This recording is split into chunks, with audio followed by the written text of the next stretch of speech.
Holy smokes. What up, everybody? Welcome to the SATS Show, your beginner-friendly guide to saving in Bitcoin. Choo! Hope everybody's having a good day. Welcome. Sorry for the little delay there. Had some trouble getting started. Hope everybody's doing well. Welcome to the SATS Show. If it's your first time here and you haven't hit subscribe yet, hit subscribe, wait that minute, and say hello in the chat, and I will send you 1,000 Satoshis. See, I'm here for the stats. Me and my Satoshis. Hope everybody's doing pretty good today. All right. Today's going to be a quick one. We're in here. We're buying Bitcoin like we do Monday through Friday. Most of the time, 12:15 Pacific Standard Time, 3:15 Eastern. Stacking sats. $10 a day, $20 a day. Depends on the price. But no matter what, buying every day. So, with that said, let's get started with the first segment of the show, which is the SAT strength.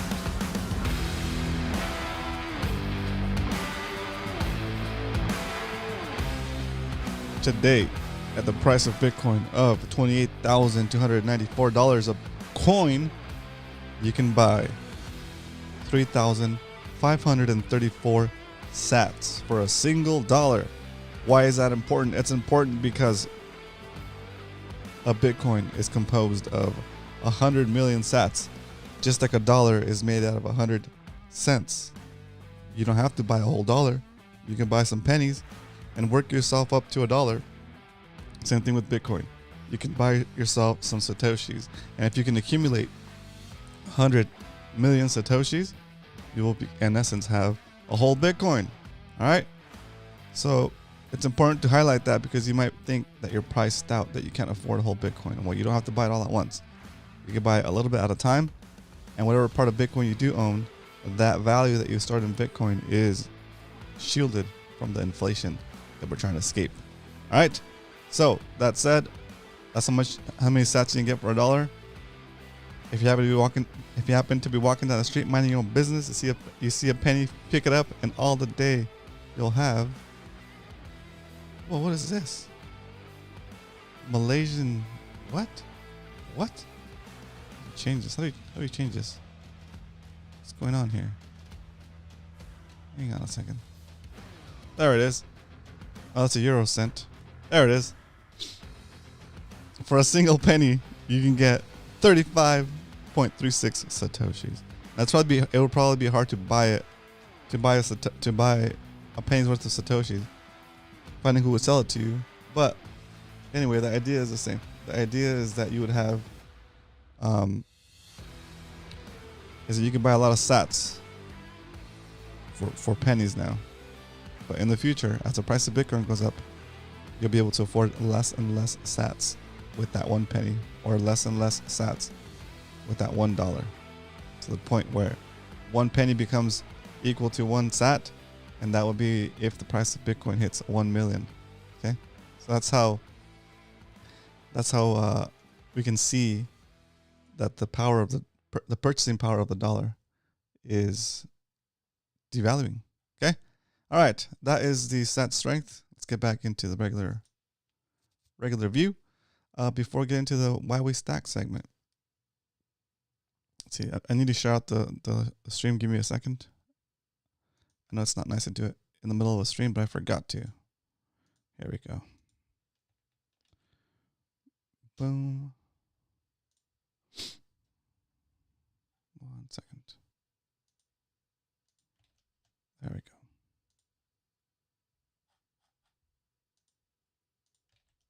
Okay, done. All right, We're back. Lolade, hey Lolade, how's it going today? Happy Wednesday, happy middle of the week, right? Let's get into why we stack.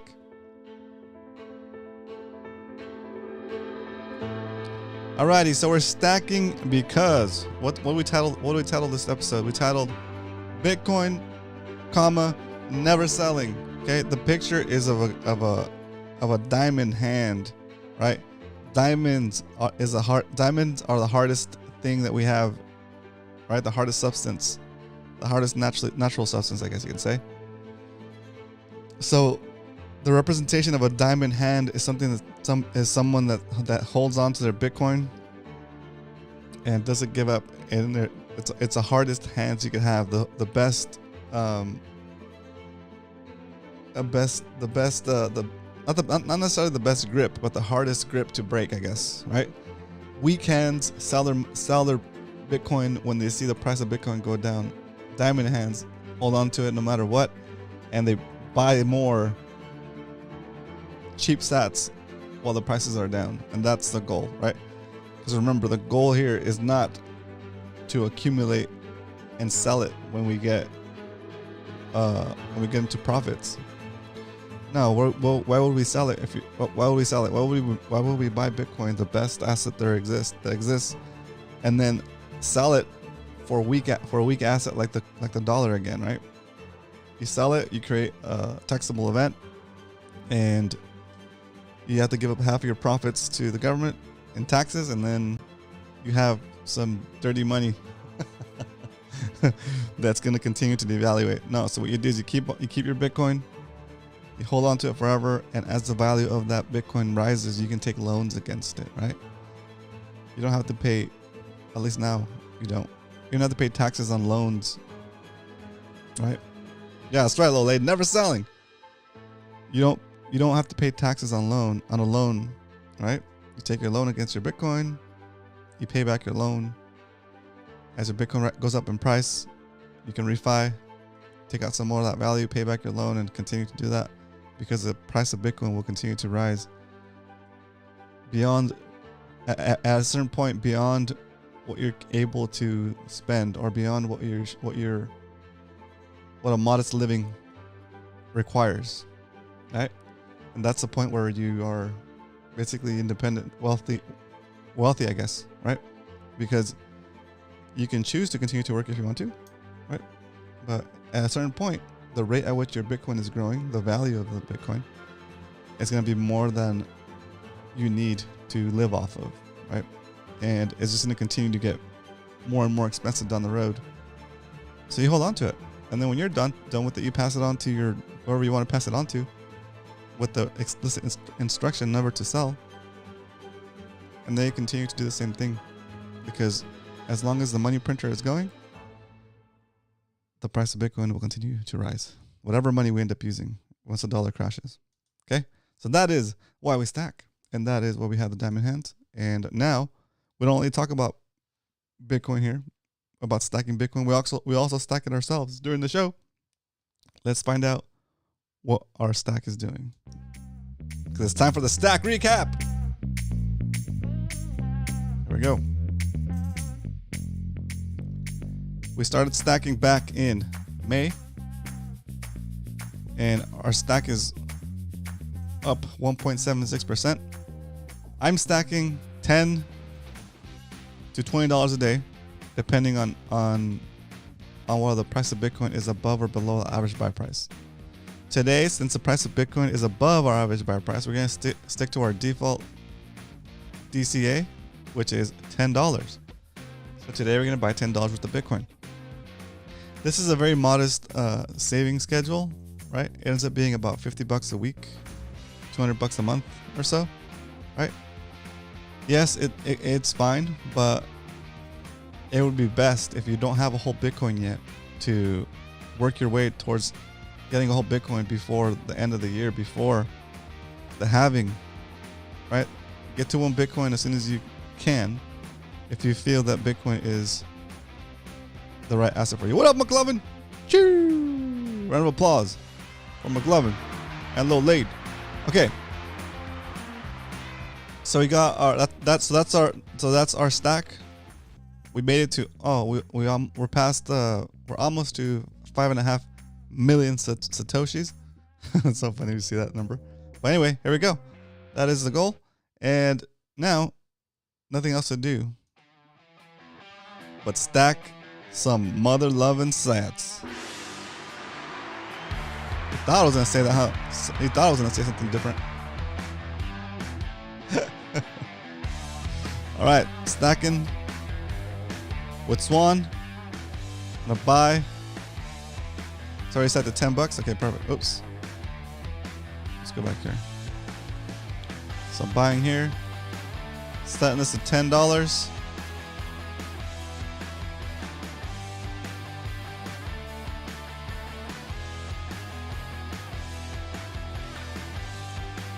So preview.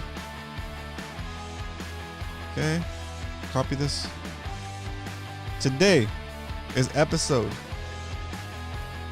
No way. 85? Okay. Yeah, today's episode 85. On episode 100, we're gonna stack $100 no matter what the price is, as a celebration for the 100th episode. But today we stacked 10. I hope everyone's buying as much BTC as possible right now. The sale is not lasting much longer. I 100% agree, McLovin. I'm doing what I can to help my family and help people that I know get started, get the idea, start thinking about it. But man, it's difficult. It is difficult. Here we go. Cut. Oop, wrong one. Come on. There we go. Cut the music, Mr. Producer. What should we call a producer? All right, here we go. Buying $10 worth of Bitcoin for only 10 cents. It's a crime that I'm buying so little, but don't worry guys, I'm buying more on the background for my private stash. I just can't completely dox my stash. Okay? But do what you can, sell everything you don't need. Look through your garage, through your storage. If you have anything you don't need, sell it. There it is. Just like that. We've stacked, added to our stack. Let's go back and update the schedule. But first, let's throw on some Chillaxin music. So, what up, Leonard? Let's go. So, McLovin, yesterday, or the day before yesterday, when that price jumped, I felt sick to my stomach, dude, because I thought, man, I had just spent, that was on Monday. I had just spent the weekend with the family and was on an orange pilling mission, and they were all on board. They're ready to go. And then I woke up on Monday and the price was like through the roof, or not through the roof, but the price was like at 30,000. And I was like, no, we were just talking about it. I was just telling them that it could happen, that the ETF could get approved any moment. And next thing you know, I wake up and it's approved, allegedly, according to that fake tweet. And I was like, damn, so close. They missed it by like a day, right? And I felt sick to my stomach, and I was like, man, I wish I had like a month or two for them to really be able to get into it, you know? So it's sad. But then it didn't happen. Price came back down, and I was like, okay. That's a glimpse of what's going to happen when it does. So it's pretty wild. All right. While we're updating the sheet, let's talk about stuff. I didn't own anything. Yep, I don't own anything I don't need. There you go, Leonard. That's a way, dude. That is a way. This is a way. There's so much stuff. I still have so much stuff in my. I still have stuff that I need to get rid of. Some of the stuff that I have that I need to get rid of, it's there. It's around because I don't feel it's worth enough to put the effort of listing it and selling it. But then that used to be my thought before. My thought process was like, I think it's so that's I probably won't even get like $20 for that, or I probably won't even get like $10 for that, right? But now I'm thinking, shoot, I could get $10 for that. I could get $20 for that, right? That's a lot of satoshis, right? When you start thinking of it that way. So anyway, go through your stuff, sell whatever you don't need. If you don't need something immediately, there's probably going to be a better version of that down the road, and you can, and it's holding up value that you can be putting into Bitcoin, and later on when you need that thing again, you can just buy it new. It'll probably be better than the one you already have, and you can buy it with cheaper money in the future because the value that it represents now will be in your SATS. Okay. 35,268 sats. And our final total is 5,438,194 satoshis in the stack. As long as the stack number keeps going up, that's what's important here. Okay, the stack must rise. The stack must go up. Okay, I hope that you guys have more sats than I do on the show, right? And remember, it's not eating that marshmallow right now so that you can have 2 marshmallows in the future. Okay, it's putting a little. It's going through a little hard, not hard times. It's like it's making the sacrifice of thinking for the future as opposed to that immediate gratification of spending whatever you want to spend and getting whatever you want to get today, right now, right? Go through your Amazon history.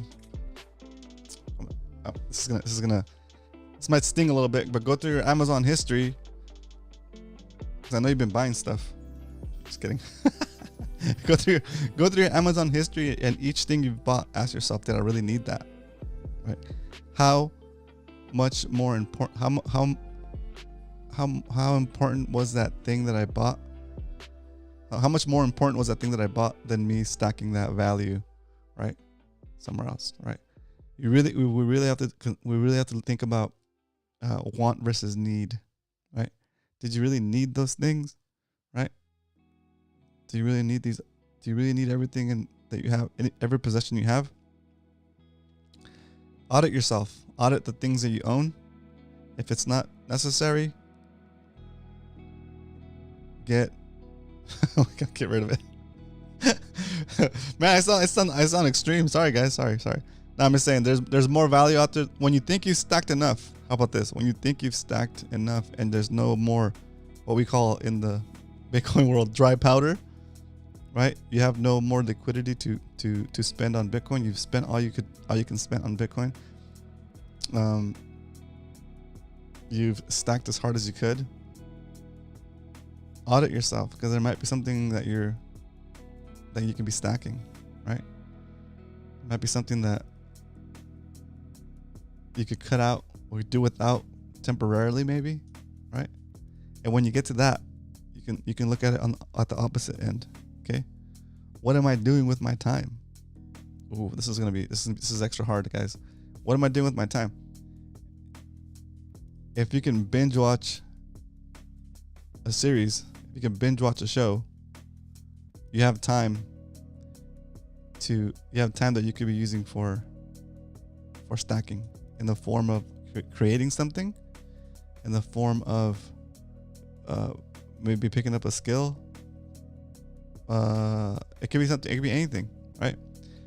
Once you've sold all you can sell, there's other ways you can do, other things you can do to raise money, and you should be, because when that freaking ETF comes out, dude, I'm like telling you, you're gonna feel like I felt. You're gonna feel like you got socked in the stomach, because you knew it was coming, and in that instant when you see that candle, I was like, F, I could have done so much more. What up, Carl? I could have done so much more to help people understand what Bitcoin is, the opportunity that is at hand. I could have done much more to move faster on the stuff I gotta sell. I could have done much more to make additional income outside of my normal job, to stack harder while the prices are so cheap. This is pretty extreme. I'm telling you, we're gonna look back, like people look back from now and say, damn, dude, how about I ask you this question? What would you do if Bitcoin was $100 of coin right now? What would you do? Right? Let's see how long ago Bitcoin was $100. I don't even know if I can find this. Let me see. Let's see. Okay, the closest I could find is on that I can see. So 10 years ago would be what? 2013? 2013. Damn. Damn. I can't even go that far back, but just in December 2014, Bitcoin was 70 bucks. December 2014, Bitcoin was about $70, right? What would you do if I told you could buy Bitcoin at $70? Would you go out of your way to try to buy as much as you could? Hell yeah, you would, because you know it's going up, right? Well, today is the 10 years ago of 10 years from now.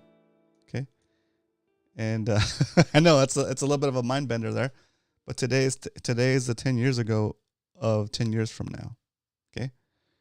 And we didn't have a Bitcoin ETF happen between 2013 and 2023. There's no Bitcoin ETF, right?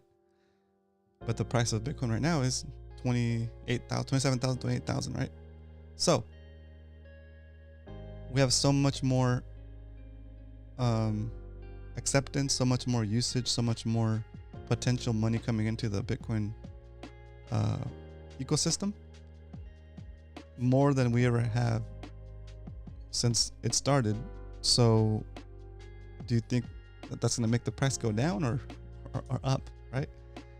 And so when I give you that sense of urgency that you need to stack as much as you can while you can before it just goes and flies off the chart, I'm being super serious. Yeah, I've done a lot of research and I've read a lot of stuff, and I see that I'm convinced that it's going to go up, right? But it's up to you to decide that if you really want to go all in like I am. But dude, I'm telling you, it is such a lopsided potential where it goes. Is it more likely to go down? Is it more likely to go up? I believe it's going to go up.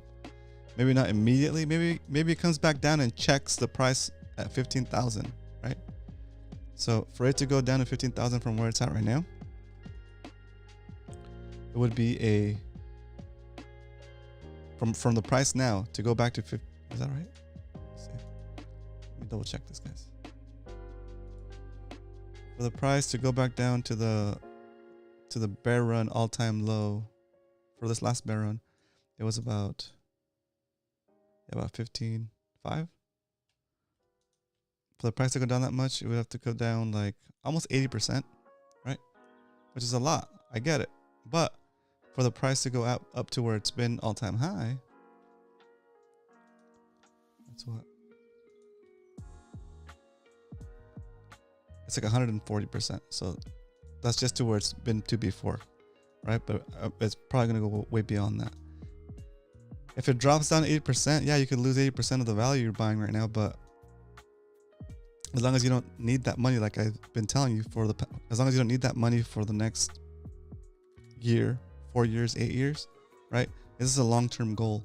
As long as you don't need that money in the near future, you can stomach being down maybe as much as 80% until it comes back up. If we're able to get down to 1,500 or 15,500, then okay, maybe you pull your money out and wait for it to drop to 15,500 and buy in at the lowest low, right? But maybe it never goes down that low and it just keeps going up and you'll never get a chance to get back in, right? That's why we dollar cost average to not have to deal with trying to guess where the bottom is. We just dollar cost average, and in the long run, you'll be positive, right? It just might take a little bit longer, but you don't run the risk of missing it completely. Okay. All right. So when the ETF gets approved, or next year when the halving happens, we don't know if the ETF is going to get approved. It doesn't matter, but we know that the halving is going to happen, right? So the halving is going to happen. It's going to create more scarcity. It's going to create less supply.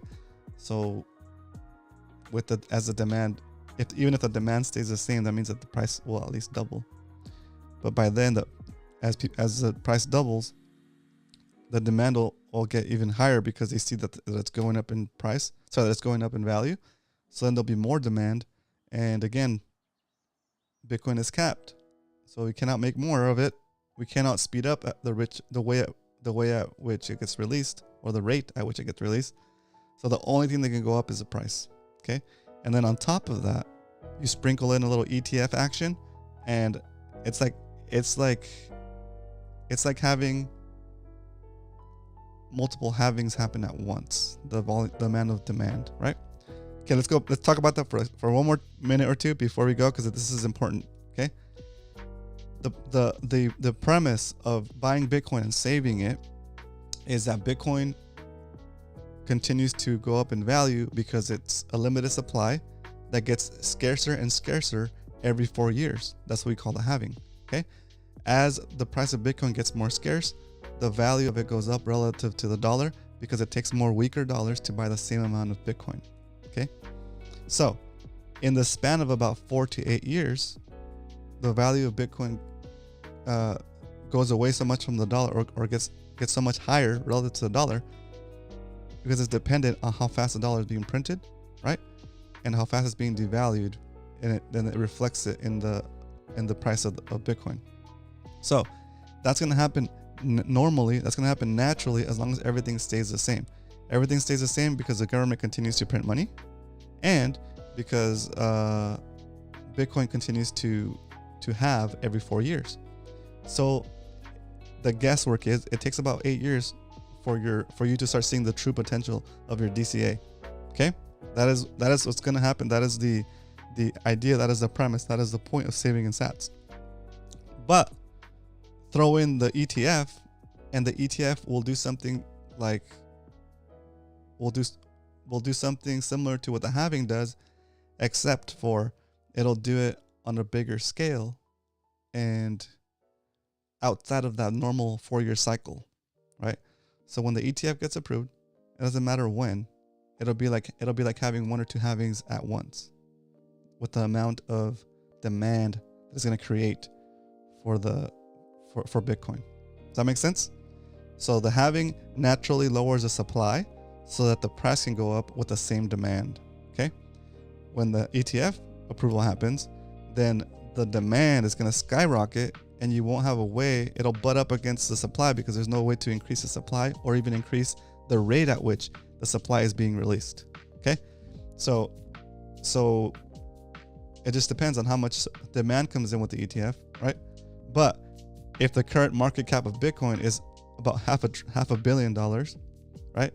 And these companies are managing, like, I think last thing I heard was like 144 trillion. I don't know how much money they're managing, but I can get an idea of it based on our trusty old, where's our trusty old document here? Is that this one? Yeah, based on this trusty old chart that we used to look at all the time, right? This is kind of getting out of date now because it's saying that that Bitcoin has $400 billion of value, but it's more like, let's see, it is actually, where is it?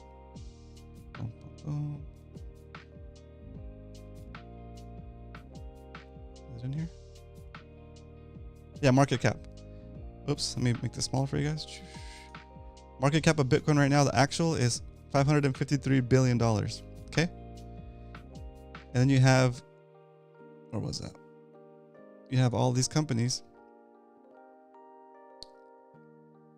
that are managing all this different money, right? And just a fraction of those monies coming into the Bitcoin supply. Look how little it looks compared to everything else, right? Just a portion of gold going into moving it. People saying, you know what, I'm gonna sell my gold. I'm gonna buy Bitcoin instead. Now that I can buy it through an ETF, through an exchange traded fund, with a click of a button, I can diversify and get some of my wealth that I've been holding in gold into Bitcoin. Or I'm gonna sell a little bit of real estate and move some of that into Bitcoin. Or I'm gonna sell some of my bonds because the interest rate is not that good anymore. I'm getting a better rate on a 2-year than a 5-year, right? I'm just gonna sell some of those. I'm not gonna buy the 5-year anymore. I'm just gonna invest it into Bitcoin because it's going up. It's the latest thing. It's in the news. It's getting pumped like crazy. Or I have $120 trillion in my bank account sitting there depreciating, decaying like apples on a cart, rotting away with inflation, might take some of that value and put it into Bitcoin, right? Any one of these other stores of value decide to move any amount into Bitcoin, it's just gonna distort the price, because it's gonna, like, remember, we can't make more Bitcoin if there's more people asking for it, right? We have a fixed supply, right? So that's why it's super important, and that's why I think when you first hear about Bitcoin, I think it's a big thing, but look at the market cap; it's small compared to all these other asset classes, right? And all these and I think there's bonds in here, cars, collectibles. I don't even see like stock. I don't even see a stock market in here. Anyway, these big companies manage a lot of money, and as soon as they're able to push some of those clients into Bitcoin, they will, because what do they want as a money manager? What do you want as a money manager? You want to prove to your guests, you want to prove to your customers that you can grow their money, right? And if you've been using the stock market and all these other things to kind of try to make your customers money, so that they allow you to manage their money, so that they allow you to charge them fees for managing your money, you want them to win, because if they win, you get a fee, right? So you need to have that. And so what happens is, if you're a money manager and you know that Bitcoin is gonna keep going up, you're gonna want to put your customers in it, because you want some of that percentage, right? You want them to stay your customers, right? So what's gonna happen? Money manager A is willing to introduce their customers to Bitcoin. They start enjoying the benefits of the price of Bitcoin going up, because the dollar continues to print itself into oblivion, right? They start losing customers. So the guy that doesn't do money manager B starts losing customers to money manager A, because he's selling them Bitcoin, and they see the portfolio growing, and they're telling their friends, hey, use this guy, not that guy. This guy does Bitcoin with too, right? Next thing you know, everybody that manages money is going to try to get into Bitcoin, right? And the demand is going to be wild, right? The demand is going to be so wild that's going to be equivalent to multiple halvings, I believe. Okay. Anyway, so the patient game will happen in about 4 to 8 years. Right? Plan for that. Plan for not using that money for 4 to 8 years. But with the option of, if the ETF gets approved tomorrow, shoot, we can be experiencing the benefits of holding Bitcoin for 4 to 10 years within the next day, or within the next week, or within the next month, or whenever that ETF gets approved, depending on how much volume of demand comes in when it does. Right? So that's why it's super important. That's why it went for me from, hey, stack Bitcoin a little bit a month, a little bit a day, a little bit a week, to what British HODL says, which is get to 1 Bitcoin, right? Because we don't know when that ETF gets approved. When it gets approved, I'm telling you, it's going to be wild. And if you don't believe me, just go check the charts on last Monday. You'll see what happened when people thought it was approved for about 20, 30 minutes, right? In case you missed it, a fake tweet went out from a crypto news organization, and the price of Bitcoin went from 27,000 to 30,000 in about 22 minutes, before they had a chance to fact check it. By the time it was fact checked, 30 minutes from when the original tweet went out, it had gone up to 30,000, and then it just dropped back down to where it was, like 27, 28.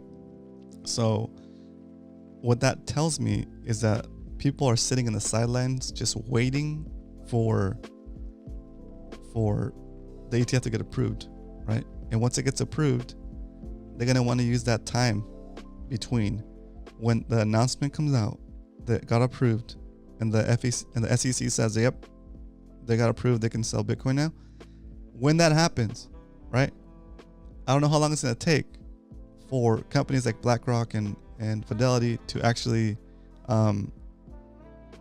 start buying Bitcoin with customer money, right? Because they probably still have to set up like the websites and make sure it works, and have their customers actually buy Bitcoin on their website before they can go and buy it in the background, or I don't know exactly how it works. But people that are paying attention to the news and want to get in there right when it gets approved to enjoy the pump, but not be in there because they believe that it's risky, right? And not be in there before it does. So they don't want to have any money in Bitcoin now because they don't think it's worth the risk, right? Or maybe they can't, or maybe they cannot invest in it yet until that gets approved. Anyway, the point is, we're free to invest in it before it gets approved. So we're free to front run BlackRock and all those big institutions with the big money bags. Okay. Anyway, I know it's an extra long episode today, guys. I'm sorry. I hope you guys enjoyed what I'm talking about. It's a lopsided, asymmetrical opportunity that might not come again in our lifetimes. Or in as British Hodl likes to say, it's a once in a species opportunity. Okay. How often? How could you have known that? How fortunate are we that we are alive when the new money came out, right? When perfect money was invented, right? That's we're in such a good place. Like in the future, like maybe in 100 years, 200 years, we will be like the pioneers, the original people that started using the real money, right? The money that doesn't steal from you, the money that's truth, because you can verify it on the blockchain without having to trust anybody to tell you how much money is in your account, right? And without anybody controlling it but yourself. Right. That's all I got. I hope you guys enjoyed the show. Shout out. Thanks for coming in, guys. McLovin, Low Lade, Carl. Let's go, Carl. And Leonard. Thanks for tuning in, guys. Hope you guys enjoyed the episode. I'll see you guys tomorrow for another episode of the SATS Show. Do me a favor. Hit that like on the way out. And if you haven't already, subscribe. And if I haven't given you 1,000 sats yet, come back during one of our live streams. Subscribe. You'll be subscribed for a minute. Then you can chat. And after you chat, say, yo, I'm here for my sats. And I'll send you 1,000 sats over the Lightning Network. That's real deal, 100%. Satoshis, Bitcoin, fractions of a Bitcoin to get you started on your Bitcoin journey. All right. Hope you guys enjoy the show. I'll see you guys tomorrow. Have a great day. And remember, smoking is bad for your health. And saving in dollars is bad for your wealth.